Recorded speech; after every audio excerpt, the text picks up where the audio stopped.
Hey guys. Where's my voice? I don't know if it's working because I haven't done anything to do. Oh, okay, it's working. Okay. There's always a few seconds delay. But okay, I think it's fine. If I like lean to, I think it like has like an auto, it's not autofocus, but like the lighting changes. Hello. Hi. Yeah, I wasn't like I thought of doing some like live streaming this morning and I think I tweeted about it. Thanks for the likes. But yeah, it's been like I was looking through the YouTube studio and I think hey guys, hi. Oh, 17 people, yay. Hello, hi. I'm kind of surprised like you guys had the notification on. Still, it's been a while, I know, right? Yeah, the last live was like I was going through the because I had to do the setup and everything for this live stream, and then I realized that the last live stream was on my birthday last year, so it's been like a half a year, a little bit more, maybe like eight months or something. Ako mama, but yeah, and then I think I stopped uploading videos around the same time, so. Yeah. Oh, you have a notifications on for me and Norm. Glad to hear it. Yeah, nice to see you again. Yes. Oh, 23 people. Wow. Yeah, I do a couple of live streaming on my TikTok now, but the TikTok is nothing to do with like YouTube activity that I usually do.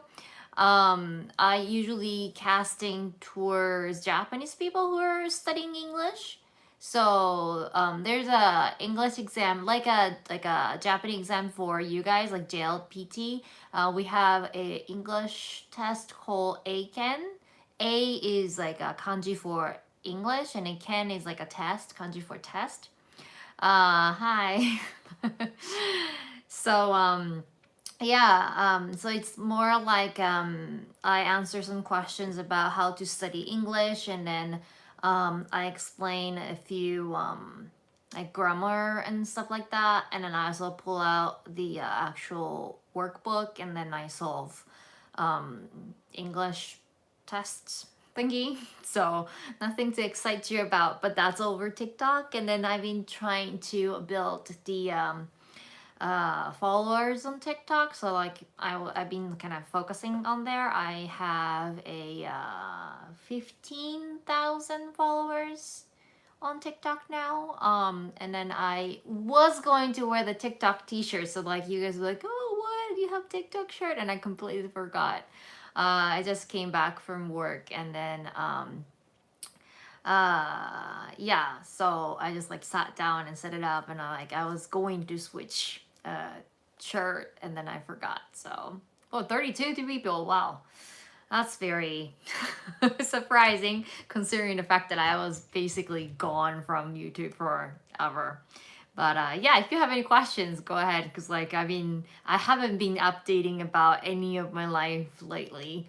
I was in fact like posting few videos and pictures on Instagram, and then also I upload few videos on Patreon. So because like I felt bad having a Patreon, and then I like if I don't do anything for that, and then like so even if it's like a small thing that's not really exciting to make a YouTube video about, but then I do like a typical like vlog, like short vlog kind of thing on Patreon, and I post it there, so that at least like I can share something that I do every day.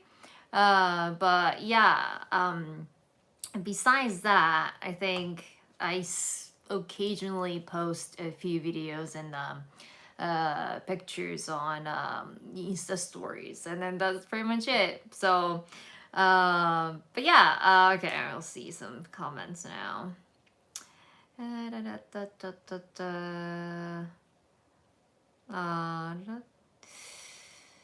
Oh, good morning from Minnesota, USA. Woohoo. Uh,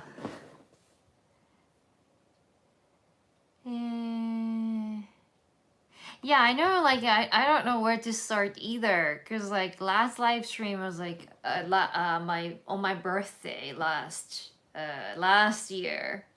So, it's, like, more than a half year. And, oh, always nice to see the children's videos and then they're accomplished. Oh, thanks. Yeah, I gotta, I gotta think. Hi from Indonesia. Yeah, I gotta think how I'm gonna keep uploading the pictures and videos of the children. I mean, my students. Cause like I don't work there anymore. So, did you attend Jasmine's wedding? Yes, I did. That was like last year during Golden Week.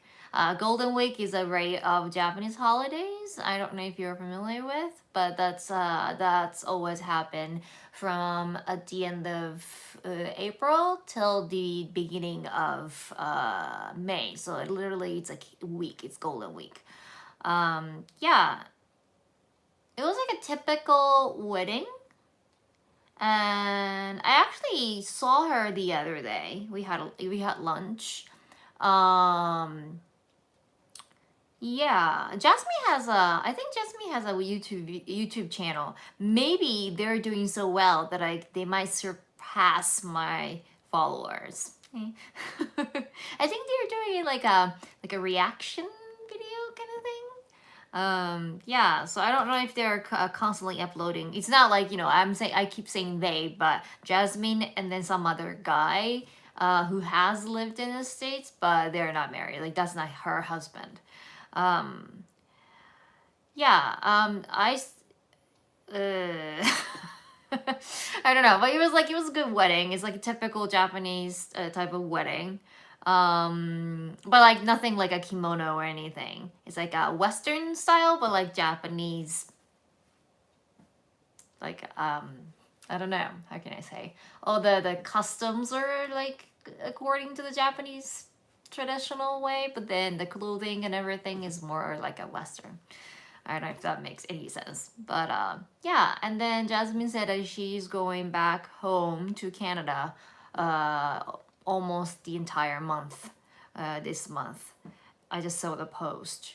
And then before that we had lunch, and yeah, but she's more focusing on like a family thingy at the moment. And then so like she still has the English school, but like less work and then more like a family stuff for her. But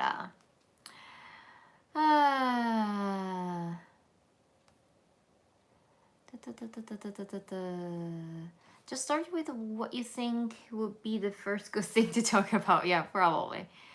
How's your business empire doing? Yeah, I gotta talk about that. Hello from Argentina. We miss you. Thank you a lot. Did you sell school? No, I didn't sell school. So yeah. I casually keep in touch with pretty much everyone. Yeah. Anyway, where should I start? Like just pop in any questions that you might have. I don't really have any particular topic that I had in mind. I just wanted to see like if any of you still interested in my life. Because I've been gone forever, so I'm glad that you guys remember me. But yeah, let's see. Okay, so from last time, so like last live stream was when I turned 30, big 30, and then I don't even remember what I was talking then. What has happened to you lately? Yeah, that's the thing. That's like a big thing, and then that's a long story. But okay, anyway, so like since I started from me not really oh, nice to see you again, greeting from New Mexico. Like you guys are from all over the place. Like I wasn't like I didn't know. I haven't like seen YouTube analytic. That's what it is. Yeah, like the like when you can see all that stuff, data. So I don't really know like where you guys are watching from now. I feel like my top viewers are more like in analytics. Here we go. Thank you. Um, either like in Japan or the States or Australia, somewhere around there. But like yeah, all over the place. Great. So yeah. So basically, I had been no more videos with Tokyo One. Tokyo One. Tokyo One is only Tokyo One is used only in Instagram, I think. So you have been following Nor on Instagram a lot. That kind of explains it. Cause like everything else is like Tokyo Lens, right? So that's kind of funny. I saw him when couple months ago. I decided to go to Tokyo for like a brief moment, like 2-3 days, I think, with my employee.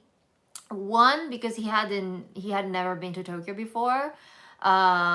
Two, I wanted to see how Japanese franchise business work.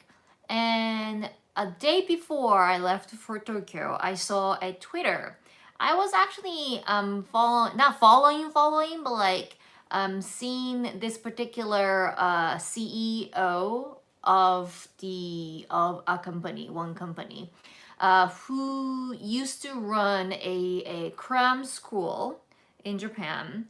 Now he moved on to a like a franchise business. So basically, he's kind of like a mediator who introduce a people who already have businesses that are ready to go franchise, and then those who are looking for a franchise business for them to join and own, like store or two. And so I thought that like even in the future maybe I wanted to franchise my English school. I wasn't sure. Like I had to see. And so I just saw the Twitter one day, and I was like, okay, so that franchise thing is happening the next day. And I was like, okay, cool, I can hop on a plane and then go to Tokyo the next day. And then I asked my employee like, hey, like I know you haven't never been to Tokyo before, so like do you want to go? And he was like, yeah, sure. So like we went. And then that's okay. Yeah, that's fine. Yeah, that's what I thought like when you said like Tokyo One. So yeah, that was my guess. No should be happy that you are following on them both, like on Instagram and then YouTube. But anyway, so yeah, that was around the time like when our time basically magically miraculously matched, because I think you guys know better than I do, but like Norm has a such a busiest life at the moment that he never sleeps literally. So he has been going to like the States or Canada a couple times in a month or maybe 2 months or something crazy. Like he was like once in Tokyo and then once in Canada and like once in the States and then all that kind of thing. I think everything is like something to do with Kiki. But like Kiki has come to Shikoku I don't know, like 5, 6, 7 years ago. And then they did the performance in Matsuyama, and so like I've known them since then. But yeah, like at that time it was like a dream for them, like dream that they could never probably achieve at that time though. to perform in other countries and then like throw some workshop and then stuff like that. But like once they went to Italy, I think twice or three times for like a Japan festival or something, and then now they're going to like many different Australia and like States and then Canada, and of course they had to stop for a while like during the COVID pandemic, but like now they're back, right? And then it's glad to see like Norm is helping them and then all that kind of thing. But like yeah, like he has like a lot of offers. Tell him to take some time off from work. Yeah, like he was like before he was calling me workaholic, but now he's a workaholic.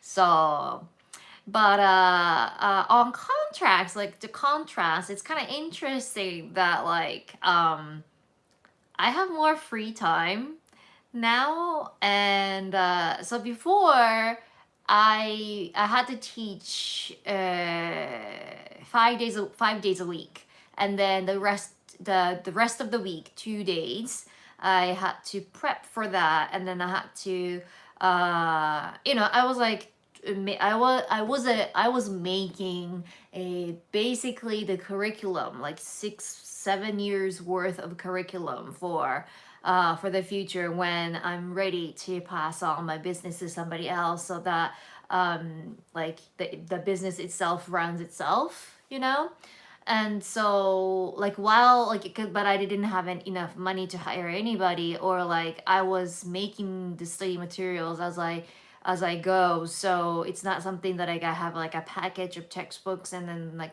the teaching materials and everything. It's like, hey, here you go. Like you can like use all of this and just like 10 years worth.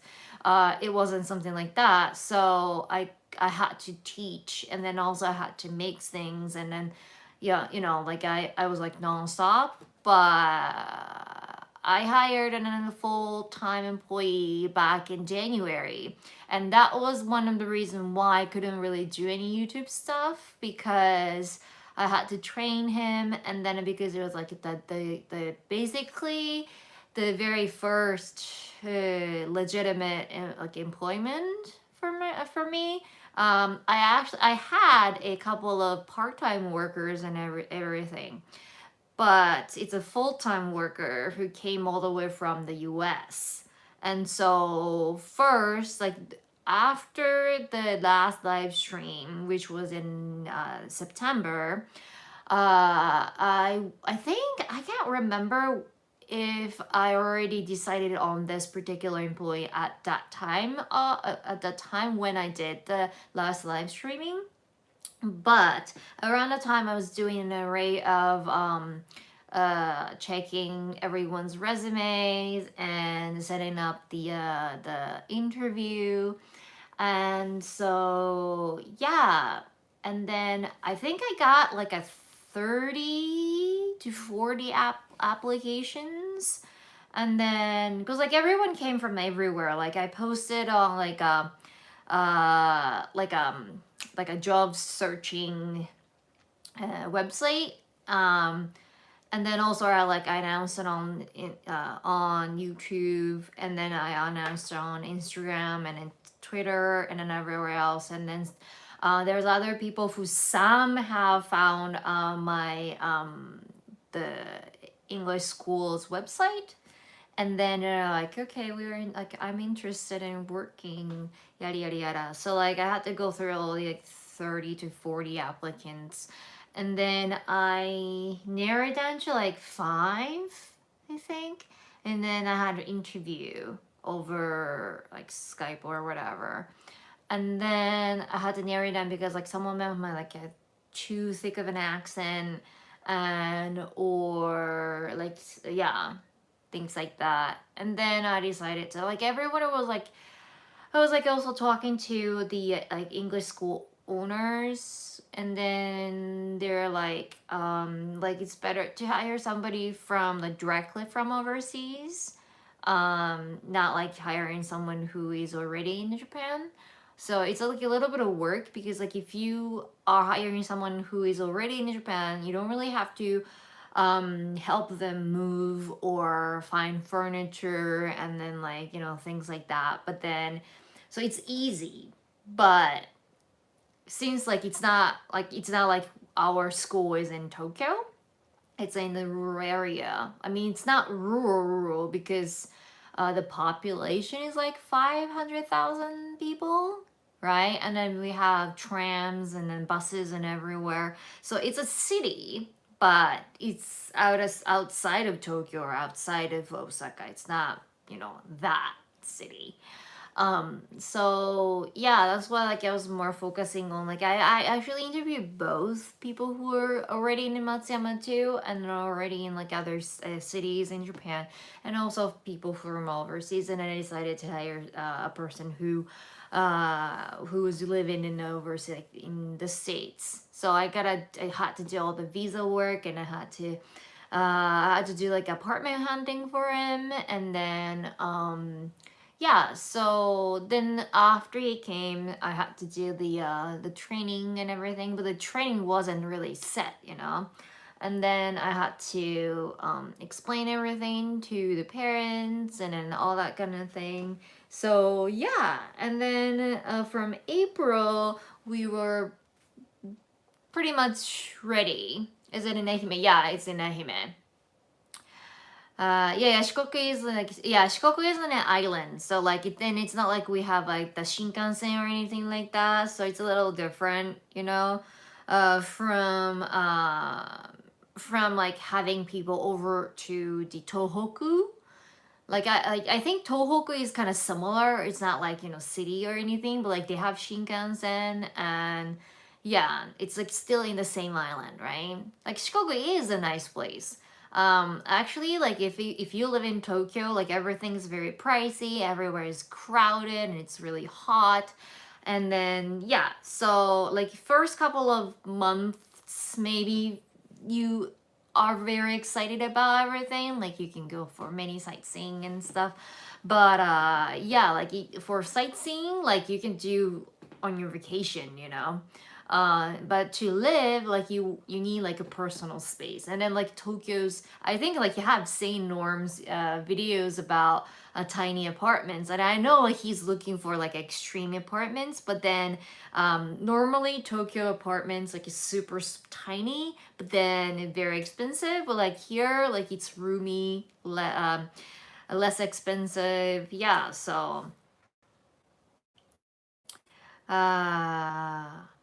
I keep getting house listing in Ehime, really? Yeah. Um, I mean, like, I don't really recommend living in like a used house. I think Rick is like an actual house, not an apartment. Like a vacant house, like Japanese style house. And then I know it's like kind of exciting, and I think it's like a if it's like if you're first time living in Japan and everything, if you are interested in like living in like a typical traditional Japanese house, but then it's a lot of work. And like my parents' house is kind of like a modern style, so it doesn't have like Japanese traditional like a mud wall, like sand wall, or that we don't have the kawara, the stone plates on the roof or anything. So it's less work, I think. But if you live in the typical traditional, I mean, we don't have tatami too. But like if you have tatami, you have to clean it and constantly. Otherwise, you get a lot of like bugs and everything. And then also like if you have the shoji, like the paper doors, and then you live in a 115-year-old house. Wow. Yeah, I don't recommend doing that in Japan because we have a lot of earthquakes. It's a seismic country. So yeah, like if you are living like that old house, when a big earthquake hits and then like probably collapse. So, and then especially like when you're living in a traditional house, the roof is very heavy because it's like they usually stuck a like a plate, like stone plate called kawara, and it's really heavy, and then they have layers and layers of those, so which means the rest of the house is lighter than the top of the house, and I don't know why did they do that, but and imagine that thing shakes from side to side, right? So that's one of the reason why the Japanese traditional house collapsed, right? And so yeah, and I was talking about the paper door like shoji, like you have to peel it off and you have to put the new ones on and then things like that. So like if you like DIY, do it yourself, DIY, I always like mess it up, DIY, and then maybe it's fun. But then my friend, she has been some of my YouTube videos, but like she wanted to do some volunteer work for the art festival that was held in a little island in Shikoku. And so she decided to move to that little island, and then she rented out this Japanese, traditional Japanese old house. And she's one of those people who could survive anywhere. She says she did a working holiday thing like in Australia, and then when she came back, like when she arrived in Japan, she only had 500 yen coin in her purse, and then that was all she had, right? Um, yeah. Norman also mentioned that the keeping the houses up to the city standards can be a pain as well. Yeah. You are not building the house, like so it's not like you have to change your house according to the law or anything. But if you are looking for a house to rent, I would strongly recommend looking up the Japanese law related to a earthquakes, like how the building has to be structured, and then how the buildings have to be, like how strong the building has to be. So anything that was built before the great earthquake in, I think it was in Kobe. I think it's about 28, more than 28 years ago. I think I was like 1 or 2 years old. Uh, the like one of the biggest earthquake hit in Kobe and Osaka area, and then I think you have seen a picture of picture of the city where the whole highway collapsed and then laying down on the road, and then yeah, all the houses were gone, and then so yeah, so like after that the government changed the architect law, and so anything after that, I think it was like in 1985 or something around there, then the building should be strong enough to support. But then so anything before that, you never know, right, what happens when a big earthquake hits. But it doesn't mean that you have to no, it's not Kanto. No, it's not Kanto. They changed the law twice. So they changed the law for the architects after the Kanto earthquake. But I'm talking about Hanshin Awaji earthquake. So something around in the 80s, I think. Not 70s. I think it's in the 80s. But anyway, that only applies to the newly built houses and buildings. So it doesn't apply to the already existing buildings. So like, if you don't want to, you don't have to model your house just because it's old.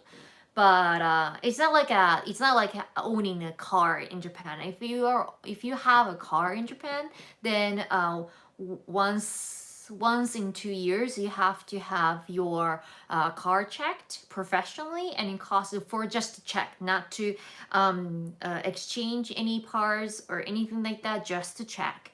It costs you about $1,000, and it's just like ridiculous. But Keeping a car is, that's why very expensive, but it's nothing like that for the house itself.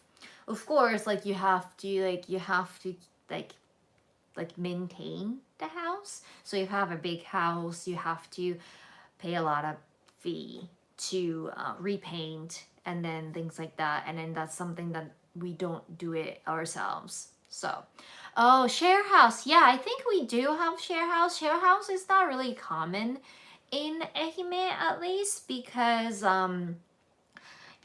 apartments are very cheap, so you don't really have to, because like if you want to have a roommate, then you have to um like rent out the bigger house, which means more money, right? It costs more. So even if you split it between two of you or three of you, the amount that you have to pay is pretty much the same as renting out like a smaller one person apartment on your own. So I think it's not that common.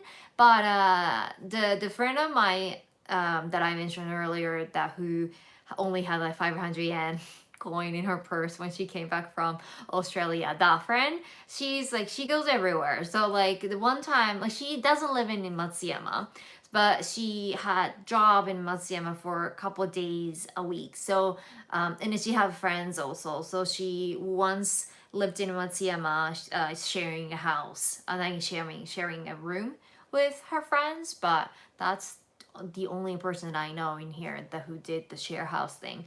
But what I was saying earlier, that when she rented out the old Japanese traditional house, she was excited, right? And then she wanted to like do some remodeling and then things like that. She wanted to enjoy the, like traditional Japanese like wooden house with tatami and things like that.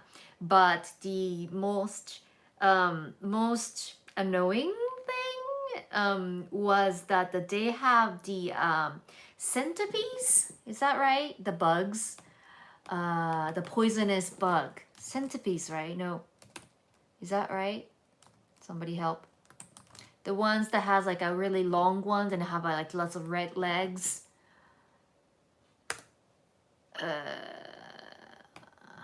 I can't remember. Somebody help me. I think I'm saying it right. Centipede, yeah, centipede. Yeah, centipedes, yeah. So she caught hundreds of centipedes, like more than one centipede every day in her house. And of course, a lot of roaches, and even like big spiders and huntsman spiders and everything. I know, I know. So that's the typical Japanese, like old house, countryside experience that you would have. So yeah, the house itself is very nostalgic and like very traditional and exciting. I know that, but unless you are fine with bugs, I wouldn't recommend it. Yeah. Oh, you're tired of US. Yeah, like moving to Japan is okay, but like I recommend you getting in like a fine apartment. Like if it's an apartment like like cockroaches, like unless you live in a Hokkaido, like that's unavoidable. But I don't think you would ever encounter the like a giant huntsman spiders. Unless like you were living on a mountain. I had one Bulgarian friend who stayed in the like in the woods, and she was doing some like a not volunteer work, but she was doing some like a part-time work, like where she helps like a hotel or something for a short term, and then they had like a dormitory, right, for those workers. And then she was like sleeping and in her dorm, and then almost every night she would see like this big of a spider. And so like during weekdays, well, she had to stay because she had to work every day. So she was staying there and then she was working there. But then on weekends she comes down to Matsuyama, like at the downtown, and then she was renting out like a guest house thingy to just get away from those spiders. But yeah, so that's one of the reasons why I never want to. Even like it doesn't matter how cheap it is. And then my friend who moved to an island, she was like trying many products to, you know, repel those bugs away from the house, and then like maybe even kill them and then things. But yeah, they don't care. They just keep coming in. So, but yeah. Last time I saw a centipede in my house, I deep cleaned the entire thing. Yep. Actually, I was laughing about the fact how many centipedes that she had to deal with. And then I think it was like a karma, but it wasn't me, so it was fine. But then my mom found like a giant centipede in our house, in the kitchen. So I was like, but yeah. So I was like laughing about my friend, and then the centipede came. Like that was like very first time we ever seen a centipede in the house. So like we do have centipedes everywhere, sure, but if you live in like an old house and it's like unavoidable, it's like millions of them. But I'm looking more towards Hiroshima area. Yeah, Hiroshima is like very similar to Matsuyama. So I haven't gone to many places. I have gone to Hiroshima, Fukuoka, Oita, Kumamoto, so like Kyushu area, and then also Hiroshima, Osaka, Kyoto, those area, and then Tokyo, and then I've been to Hokkaido, I've been to Aomori. So I have been to not like everywhere, but like I've been to north, I've been to middle, I've been to the city, I've been to the south, I've been to Kagoshima, right? But everywhere looks different, right? But then the only place that was exact the same as Matsuyama was Hiroshima. So the fact that like they have tram, and then yeah, like you know, the little small tram goes like you know runs along along the cars and everything. Yeah, so that's very very like hometown like. Like every time I go to Hiroshima, I'm like, this is exactly the same as Matsuyama. So if you like Hiroshima, then you like Matsuyama. Any good spots to visit near where you are? Any good spots? Well, I think Dogo Onsen is almost done. I think it's under construction. Like it's been under construction for 7 years. Yeah. So that's like one of the things. Like Dogo Hot Spring is how many years old? Like it's the oldest hot spring in the entire Japan. Like oldest. Yeah, I actually did like a little translation work the other day. It was built before Edo period. When is Edo period? But anyway, like more than 200, 300 years old. So they're worried about the strength of its structure. So they had to strengthen the whole building. However, they can't use the metal or some other parts that would destroy the looks of the oh, thank you. What? You're crazy. Soron, Quenta? Hello, Sherry. Long time no see. Glad to see you're doing great. Yeah, I'm doing great. Gotta go to be an adult. Take good care of yourself. Have a drink or dessert on me. Oh, thank you. Say hi to Norm when you see him again. Yeah, I will. I will. Thank you so much. But oh my god. What was I saying? Oh, I was talking about Dogo Hot Spring. But yeah, So yeah, so they have to fix the Dogo hot spring so that even if big earthquake hits, it survives, right? But they can't change the looks of it. So the outside and of course the inside too has to be, you know, like very old looking, but somehow with the modern technology so that it won't collapse with the earthquake. So yeah, so like that. Anything else? There is a zip line in the mountain. Also I did the like a translation work for that commercial video. I don't know why they want to use English, like they want to have like English voiceover, cause like it only airs in like in Ehime. But anyway, I think they just wanted to make it sound look cool. But yeah, they have zip line between like a little playground. Sherry's back. That face. But yeah, from the like there's like little children's ground. We call it children castle. That's the name. Well, it's a castle. Like it's for children and families, and I think it's free. Yeah, I think you can go in for free if you want to try some activities. Like they have a cooking, they have some sort of like workshop, and they have to pay like small fee. But then like you just going in there and then doing some like play thing, then it's completely free. But like from that mountain to the zoo, so our zoo is actually the biggest zoo in the western Japan. So yeah, um, I think that's something that you can take a look, maybe.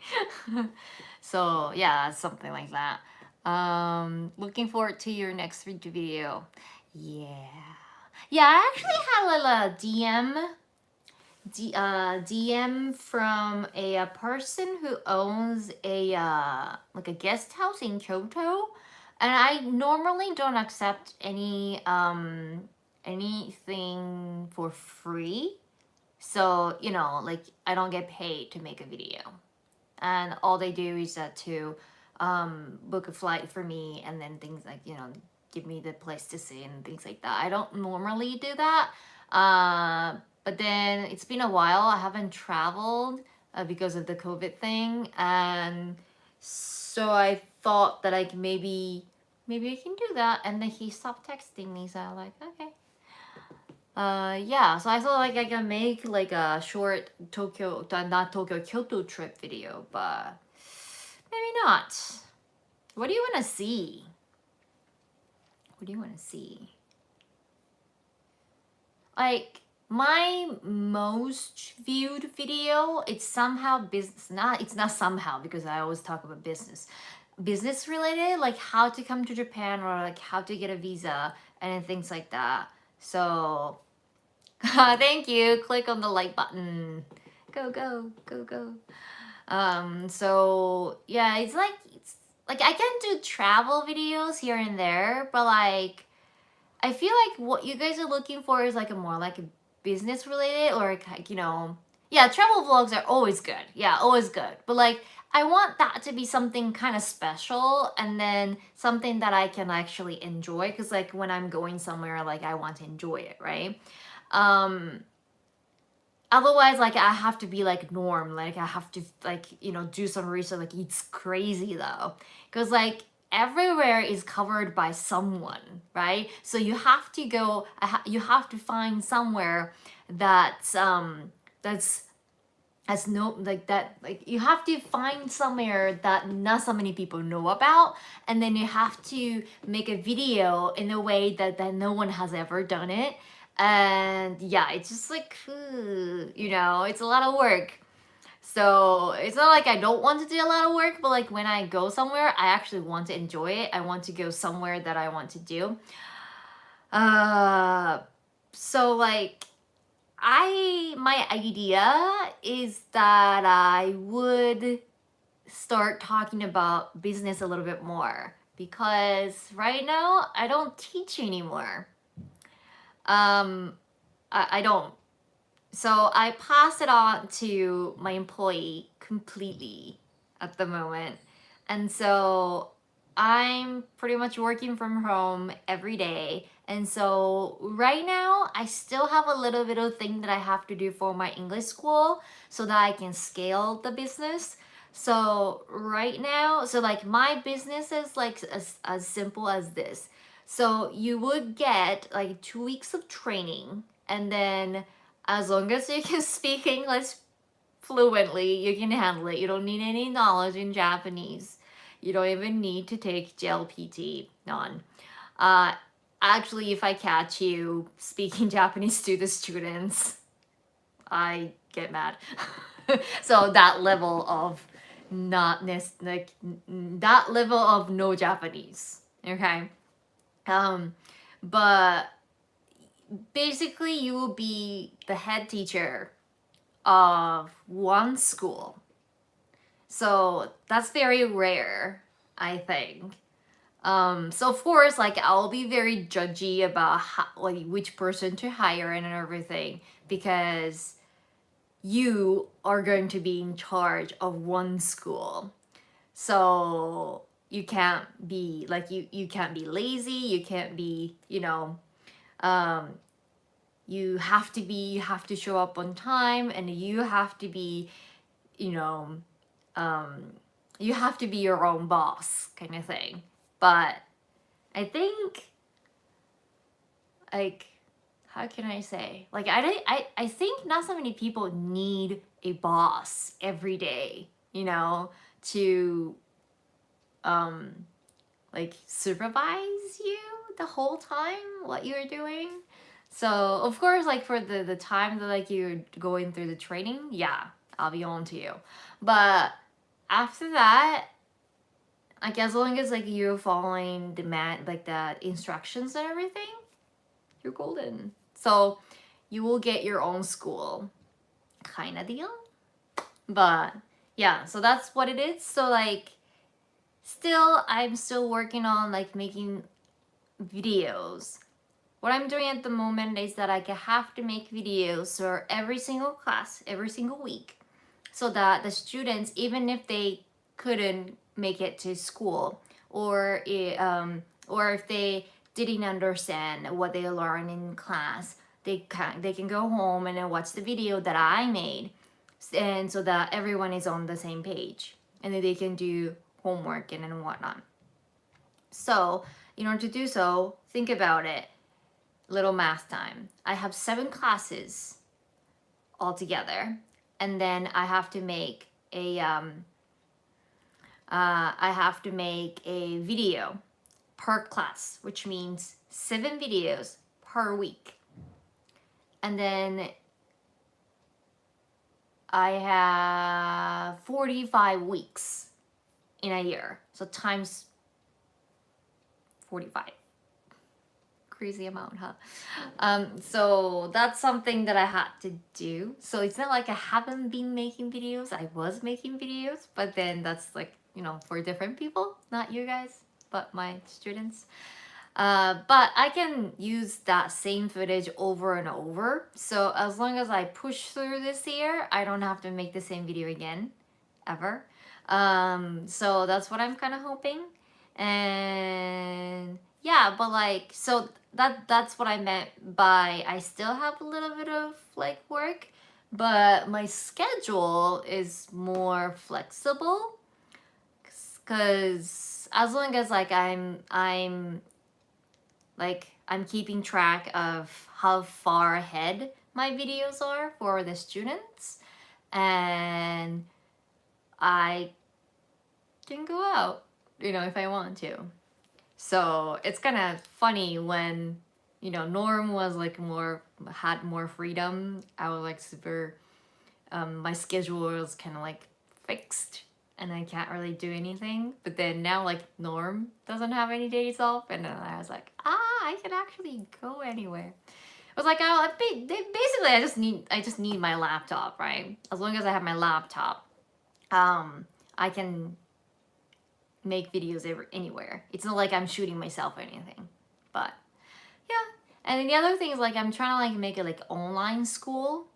And I want to see if I can um like make like an online I want to compare which is better, like having actual like physical school or like just online. Everything is completed online. Cause like a lot of people are saying right now like, oh, online is easier, online's better. But then kids always want to interact with actual human being, so they tend to want to go to school and then actually interact with the teacher, interact with the friends, yada yada yada. So I don't know, like I want to keep both, but then I want to do online. But then if it's online, then I have to think of like better like I have to make better video. You know what I mean? If you know what I mean. But yeah. Yeah.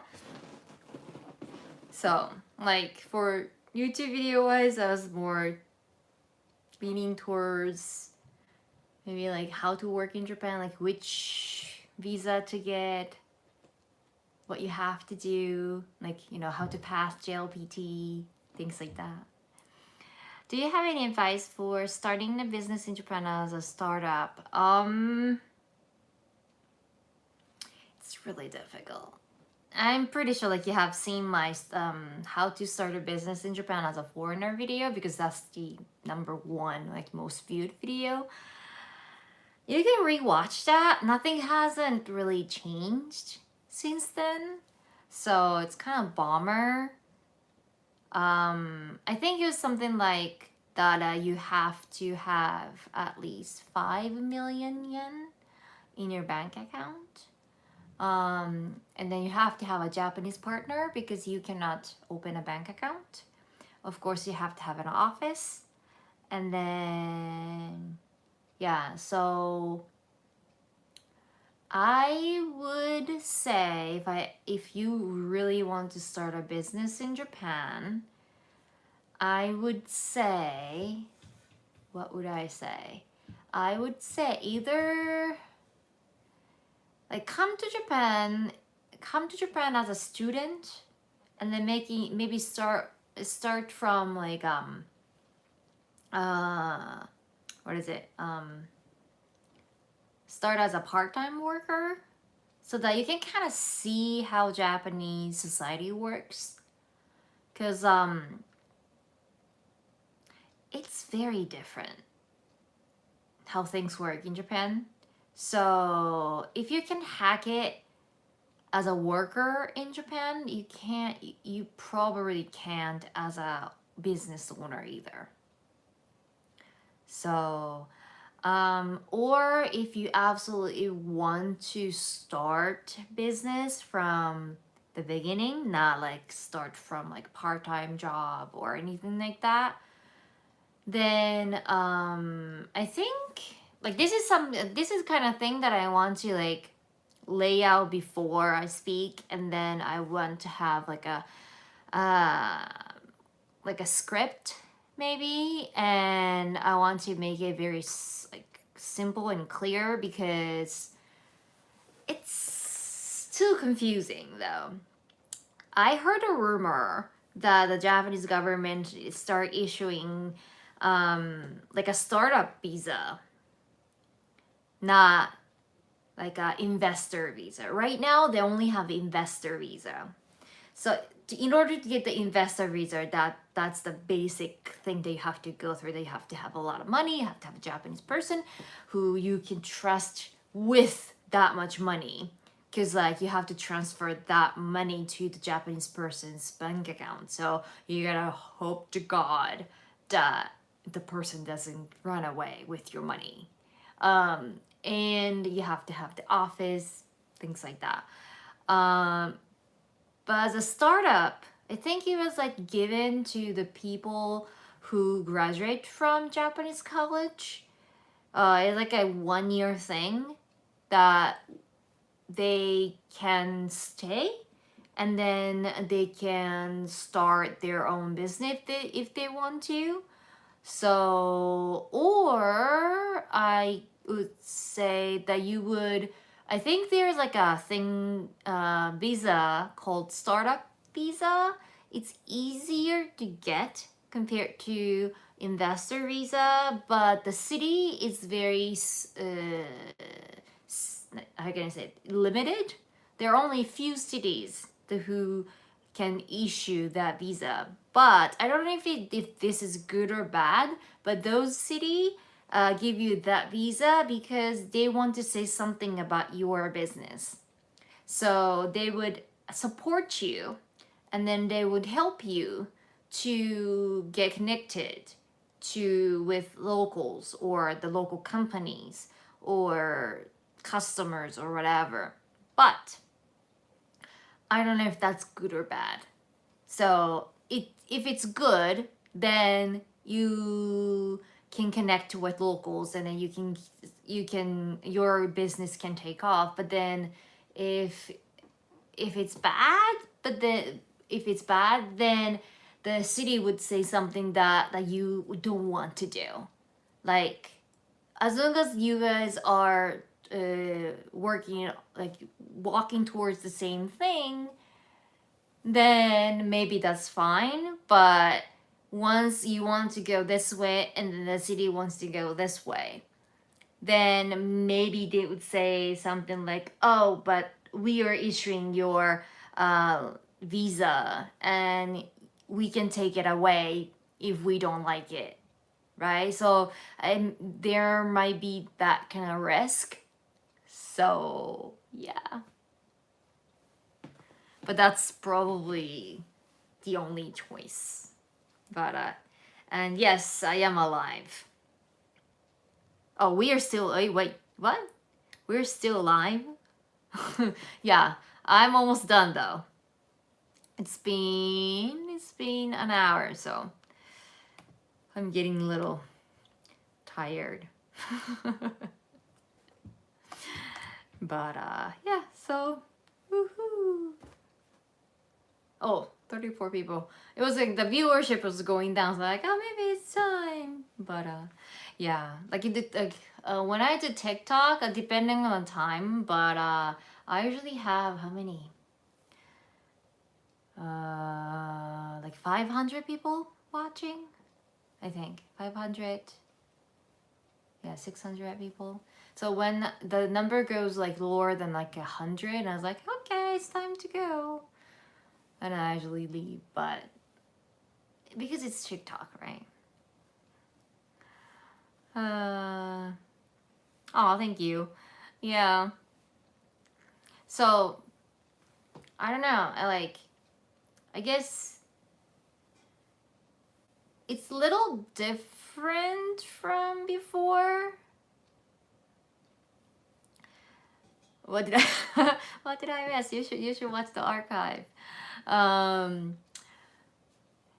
Yeah. So like before, I was working pretty much as an English teacher. So like what kind of textbooks I would make, and then how I'm gonna teach, and then how to interact with the kids. All those things were my priority, but now I don't do that anymore. So I don't even talk to the kids, right? So now I'm more like, okay, so how much money I'm making, and then how much money go away. And then of course I was doing that the whole time, but then that became more clear, you know? And I was like, okay, so now I have to gain students. I have to do a more advertisement. And I haven't done advertisement in my entire life. I haven't done anything. And then people get very surprised that I have gone through 10 years without doing any advertisement work. So I don't know what's so good about the fact that I have people coming in, but now, that's something I have to do. So yeah, because like sadly, what you provide as a business owner doesn't really do anything to do with how much money you make. The quality doesn't really do anything. Yeah, you have to have certain quality for sure, but even if you are making the absolute best thing ever in the world, if your PR is garbage, then you're not gonna get the money that money that you think it's worth, and you're not gonna get the fame, you're not gonna get anything, right? You might be satisfied with your work, but you can't live off of that. So you have to do like kind of like a half-assed job for the product that you make, and then you have to do the full-on job on how to promote the business.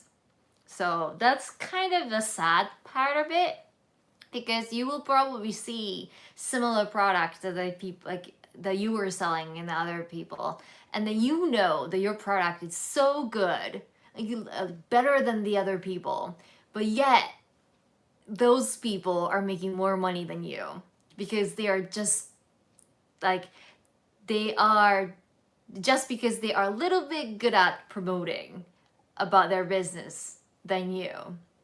So, but I don't know, maybe some people are natural about selling things and promoting things and stuff like that, but most people aren't, because advertisement is very difficult. um, but that's something that you have to keep studying, and you have to keep learning and then keep educating yourself, and you have to like try and error and then fix it. So yeah, I could also hire people yeah, like if you have like tons of money that you can spend on like anything, then sure, but everything starts from zero, right? So so yeah, and it's the thing, like even if you have like enough money to hire someone, I would suggest that like you have to do it on your own first.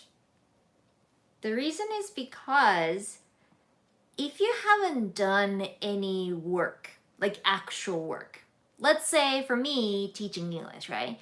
Let's say if I had enough money to hire a good teacher, okay?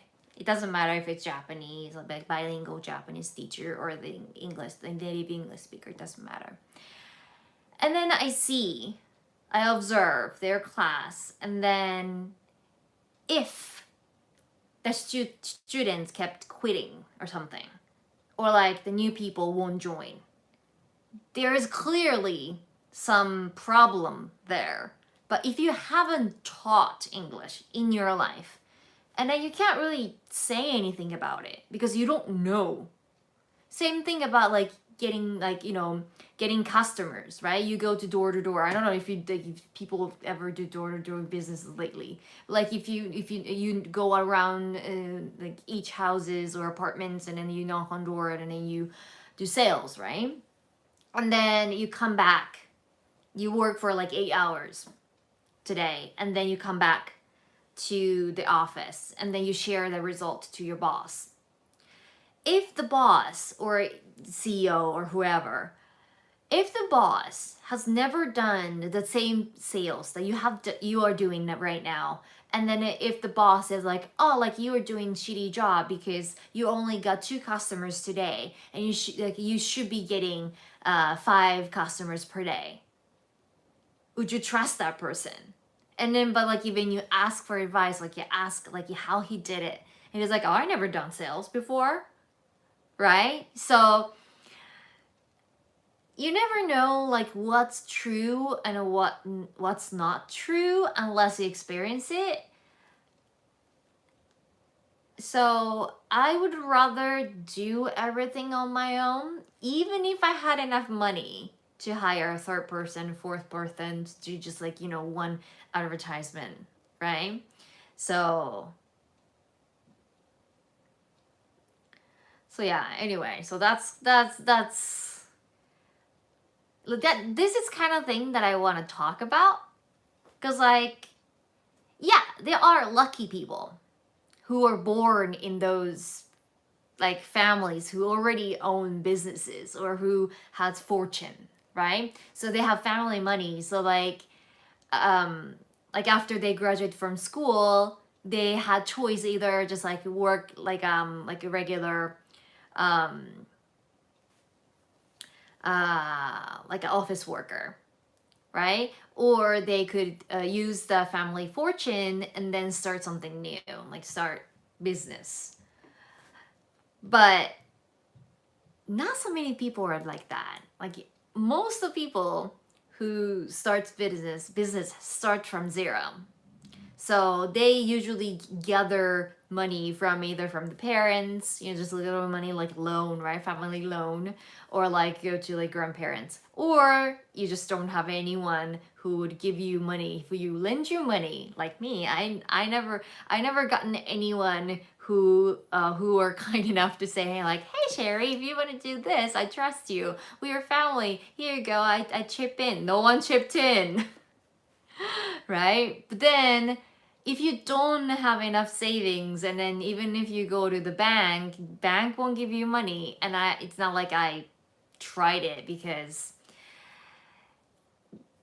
getting the money from the bank doesn't really cover anything. It's just like, it's too risky unless you have enough resource to cover the interest and everything when your business goes down, right? And then if that's what it is, and then why would you borrow money, So, which means you have to start saving, doing any job possible.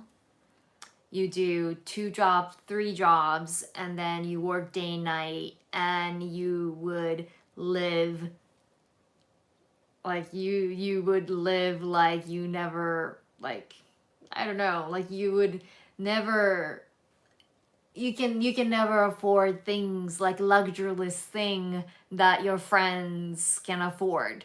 It's not like you don't have money, but you have to because you have dream that you want to be, you have to have your own business, right? I'm still in that journey. Like, I can afford my place. I can afford pretty much anything. Not like an expensive stuff. Like, I can afford things, right?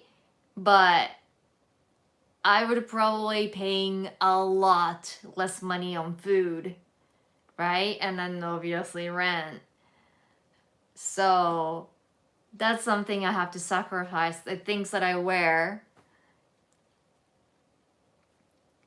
Yeah. So exactly. So that's something that you have to do. But then the money that you can save in 1 year is so limited, right?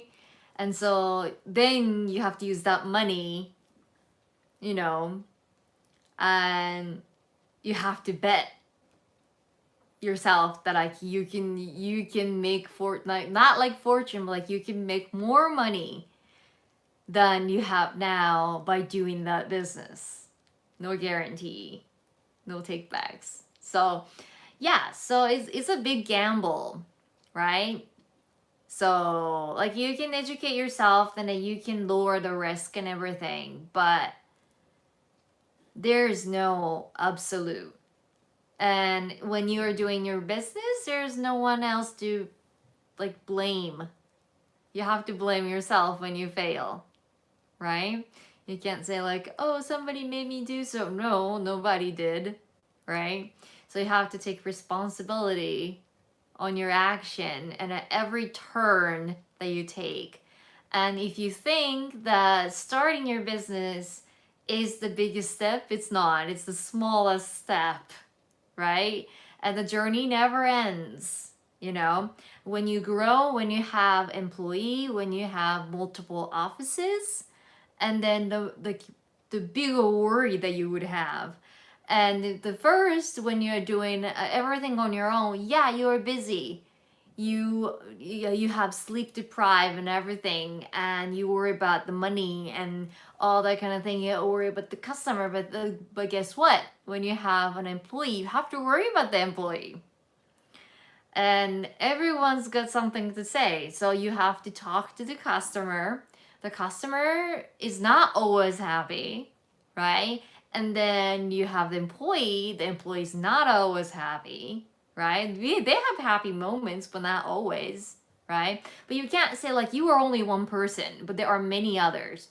And for them, they're just talking to you just once. But you feel like you are talking, and especially you are saying the same thing over and over and over and over, because everyone is asking you the same question, and then you get tired of it. And then let's say like you snap like the fifth person who asked the same question, but like for the fifth person, it's the first question he ever asked you. So he would be like, "What?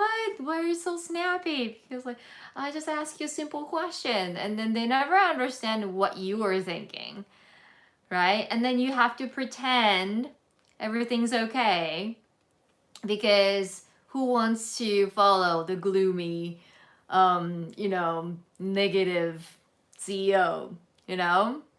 So yeah, so it's a loneliest job ever, and then you never feel secure. So yeah. So I never recommend anyone to start their own business personally.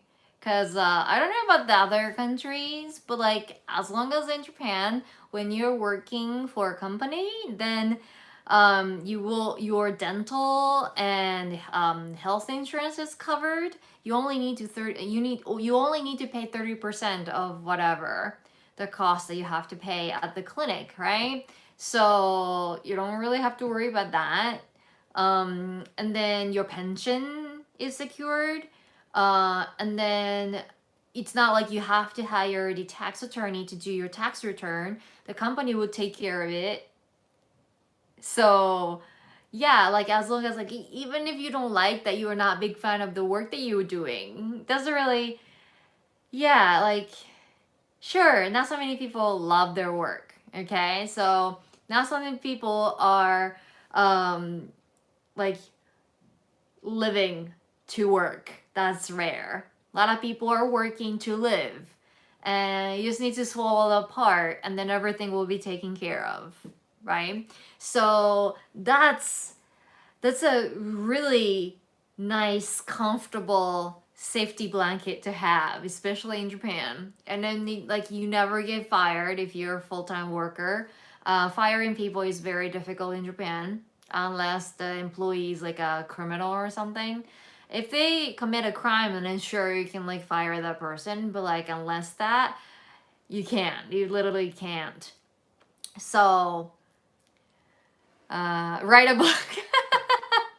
Yeah, I should. But yeah, so like I would never recommend it. So like I can understand when that like the CEO of like McDonald's or like some big companies saying like they don't want to, regardless of the fortune that they made, they would never recommend their children to become a CEO. I'm like, yeah, that makes sense. But it's kind of similar thing. Like even so, for them, that's the best job ever. And a lot of like actors would say the same thing, right? Like even if they have the greatest fame that everyone feels envy of, and they have the fortune and all that kind of things, and then but a lot of people would say like they don't want their children to be in the same industry because just it's not for everyone. But yeah, so that's something like the same thing like like I don't know like if it becomes a book, but like this is kind of a thing that I want to make a video of, so like everyone can like maybe divide it into different title, so that when you want to how can I do that? Like I can do something like okay, so simple as how to get a visa. That's one thing. How to How to rent an apartment, that's one thing. How to open a bank, that's one thing. How taxes work in Japan. How to get a health insurance in Japan. What to do if you get fired. Well, it happens, right? Or what to do if you want to quit the job. Or what else? Um, how to come up with a business idea, or how to interact with the customers, or how to interact with the employee, or yeah, millions of things. So if I can like make maybe 5 to 10 minutes video for each topic, maybe even like divide into like similar like subcategories. How to pay taxes, yeah, right? You don't know, like even if you want to come to Japan, you don't know how. And if you weren't taught, it's very difficult. The concept of home tax is cool. Yeah, how you can send taxes to anywhere and you receive a gift. Yeah, furusato noze. Yeah. Right. So like those tips, how to live in Japan in a smart way, because like, the tax thing, like you pay taxes and then you receive a gift thing. Not so many Japanese people know that. So that's a good point, right? So yeah. That's something I want to make a video. Then if I make like 10-20 videos of those, not only you can watch it for free, but also if I want to, I can easily make a book out of that. Like even I can like hire a ghostwriter saying, hey, I have these videos, put it into a book so that people can read, right? And then now I'm kind of feel comfortable saying like, hey, I have experienced all those steps, and so I can share it with you with a confidence. Like before I knew it, but I was like still trying things, and then like I was testing if my understanding of taxes and then things like that are right.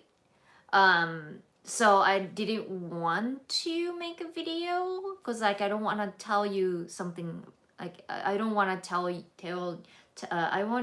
I didn't want to give you the wrong idea or wrong answers.